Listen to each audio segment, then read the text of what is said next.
What's going on, everyone? So the Los Angeles Lakers need another center. We're seeing what's going on with Bismack Biyombo. We're seeing what's going on with Christian Wood. Even if they do land one of those two guys, they still would have an open roster spot. And at that point, it's like, well, Christian Wood, he's more of a 4 than a 5. Bismack Biyombo, yeah, he's a shot blocking center, but he's undersized at like 6'8", although he does have like a 7'6" wingspan, something ridiculous like that. And so at that point, it's like you either go the veteran route or you go the younger route and bring in a guy that you like, that you think could have potential, that could provide some just quality minutes in a pinch if you need him to be, and also a bigger body, right? Because that would be the one thing the Lakers would be lacking, a bigger body to just throw at the Jokic's and the Steven Adams and the Joel Embiids of the world, right?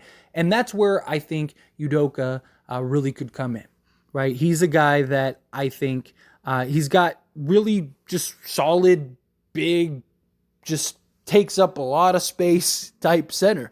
He's 23 years old. He's very young. He is a free agent. He's very raw, right? That's one of the reasons why he hasn't really been picked up yet. And he was on a Utah Jazz team that now has like 15 centers and big men. So he is kind of the odd man out there. So now he's out and available for the taking. And he's a guy 6'11", 270 pounds, that is just somebody that can provide, I think, some upside potential, right? A guy that can come in and provide just hey, he's young enough to develop. He's young enough to really kind of build with this roster, with this team. You still have guys like Colin Castleton. We'll see what happens with Jackson Hayes. Here's the problem. If Jackson Hayes has a really good year, he probably ends up getting paid somewhere.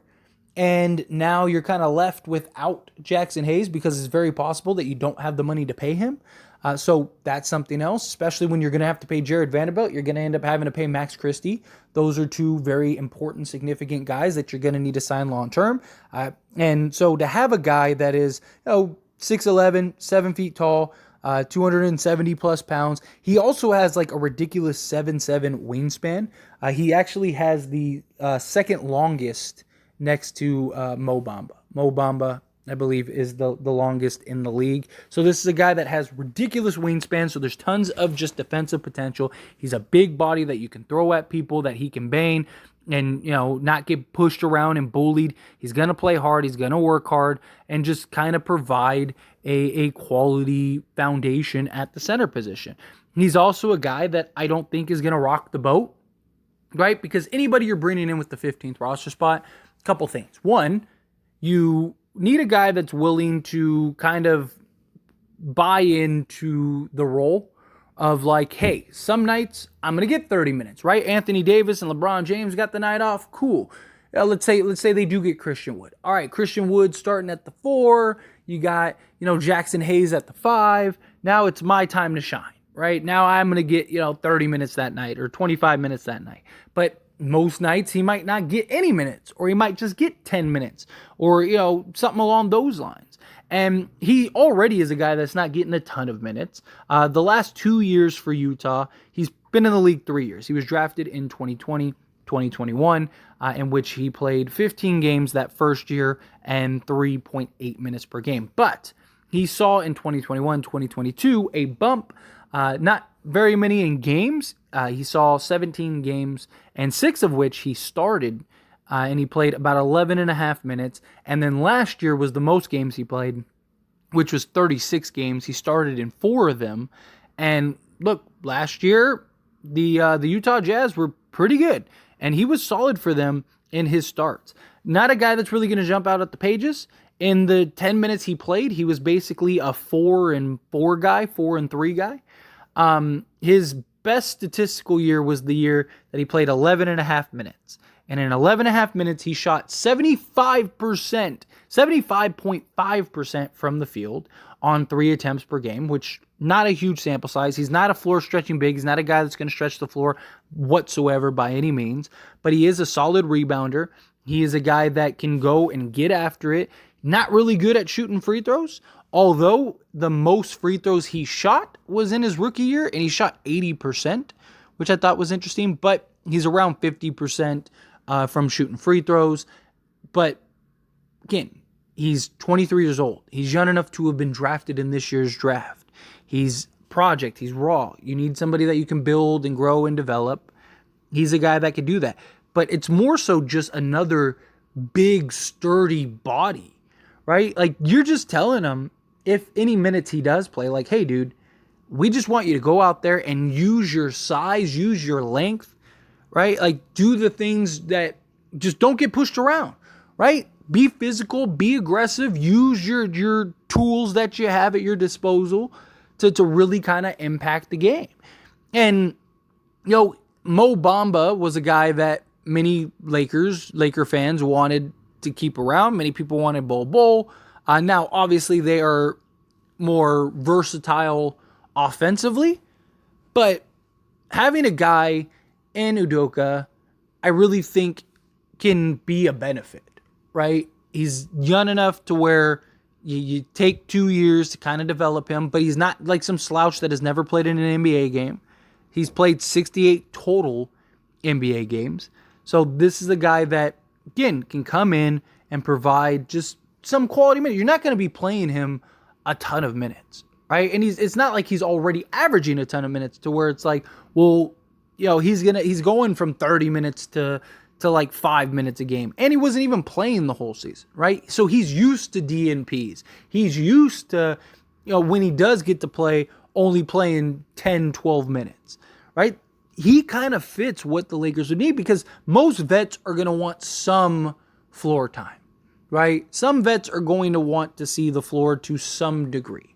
But if you bring Udoka in as a guy that, like, hey, we want to bring you in, we like you. You fit the standard and the mold of the type of players we're trying to get here, young, early 20-year-olds that we can grow, develop, and have for now and the future.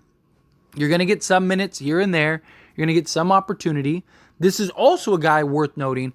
This is also a guy the Lakers worked out. So the Lakers worked him out coming out of Kansas.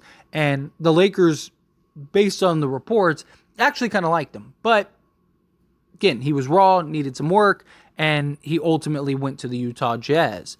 But I think the Lakers, at least have some familiarity of the guy, right? It's somebody that they saw at hand. This is a guy that was still, he was taken in the first round. He was taken with the 27th pick. And, that's not something that's, it wasn't a top 10 pick or anything like that. But still, he was at least worthy enough of a first round pick. A team in the Utah Jazz believed he was the guy. And he'd probably still be on the Utah Jazz if they didn't go get John Collins and now have, Lauri Markkanen, John Collins. They still have Kelly Olynyk. You got the rookie, I'm blanking on his name, but, you got 15 power forward centers that, you are planning on using for the long term. And so it's like, where does he really fit in, right? Like, yeah, you could develop him the next 3 years, but even then, like, you're not playing him over guys like Lauri Markkanen, Walker Kessler. There you go. You're not playing him over guys like Walker Kessler. You're not playing him over like a John Collins. So there's basically your front court for the next handful of years. So it's like, where does Udoka land? I just think if he goes to a team like the Lakers, has the understanding, is willing to buy into a winning environment, it would give them an opportunity to really kind of build him and just have another young big, right? It doesn't hurt to have. It's low risk, high reward. Worst case, you just cut him at some point, right? Best case, he develops into a legit defensive juggernaut, right? Like, what if he does become like a legit defensive shot blocking center that you could pair alongside Anthony Davis? That would be really good, right? He's a big, burly body. Lakers need that because there's not really big, burly centers like Udoka. So just something to keep in mind. But anyway, as always, this is a discussion, so I pass the question on you. Let me know your thoughts and opinions down in the comments below. What do you think? Do you like the idea of Udoka? Do you not? Do you say rather go like the veteran route, right? Like that's something I've been preaching as well. But if you're not going to go the veteran route, you're going to go the young route. My idea is like, okay, well then, you could do worse than Udoka. And again, I want a big body. Even if you get a Bismack Biyombo, like, yeah, he's a shot blocker. He'd be solid, but he's undersized, right? Like, he's not the answer for Jokic. I mean, not that Udoka is the answer for Jokic either, but he's a guy that's not going to get bullied and pushed around and can at least just give you some hard fouls, some hard minutes, and just kind of match up size-wise, at least. So, just something to keep in mind. But anyway, again, love to hear your thoughts and opinions, however you feel, down in the comment section below.